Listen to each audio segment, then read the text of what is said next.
Survival games like DayZ or Rust remain hard to beat, but Duckside presents an interesting challenger. Developed by Tiny Build Riga in Unreal Engine 5 with producers from Hello Neighbor, Duckside is a new, persistent open-world survival game where ducks have become combat trained. Taking the fight to both humans and fellow mallards, we recently went hands-on with the beta, and so far, it's a quacking good time. That's right, don't get your feathers ruffled, but there are going to be some duck puns in this preview.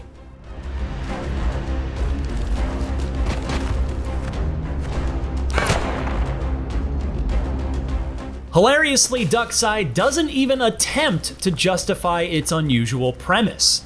There are currently no flimsy narratives or ridiculous origin stories explaining why ducks can suddenly wield weapons or craft tools. All we know is that they've become tired of being hunted and began fighting for freedom.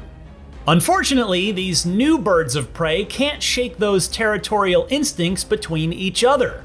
This island has become a fierce battleground, offering 50 duck servers and PvE against human NPCs across a day and night cycle.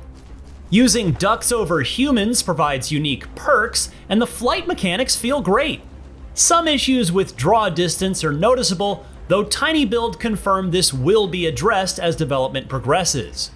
Regardless, taking to the skies feels like a breeze, and the stamina system ensures you can't reach unreasonable heights. Landings are usually smooth, yet even flyers can take fall damage, so this requires some precision. Sure, flying makes you an easier target, and you could take evasive action, but getting the drop on enemies is considerably more fun. Arming yourself should be your first priority, since leaving the nest unprepared can have dire consequences.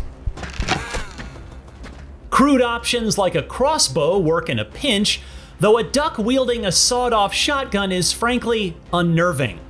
Shelter is another essential consideration when everyone wants to kill you. Well, almost everyone. Location is just as crucial as building quality. While flying across the map is both quick and convenient, being on the island's fringes isn't ideal, but neither is making yourself an easy target. Crafting a nest secures a respawn point within your base. Basic materials are fittingly obtained by pecking objects like trees or rocks alongside abandoned storage cans. This can alert other ducks of your presence if you aren't careful though, like by causing a tree to break.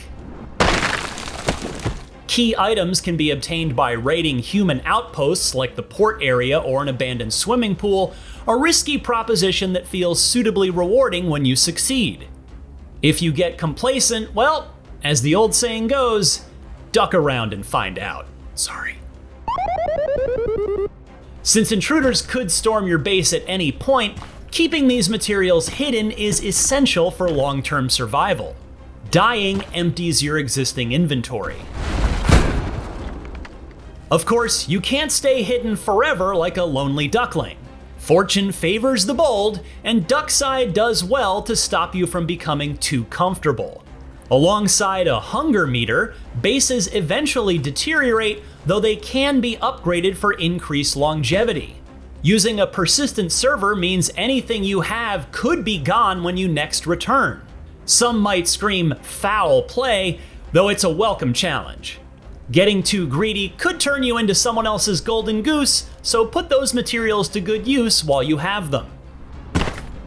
One of Duckside's more enjoyable objectives involves the shrine.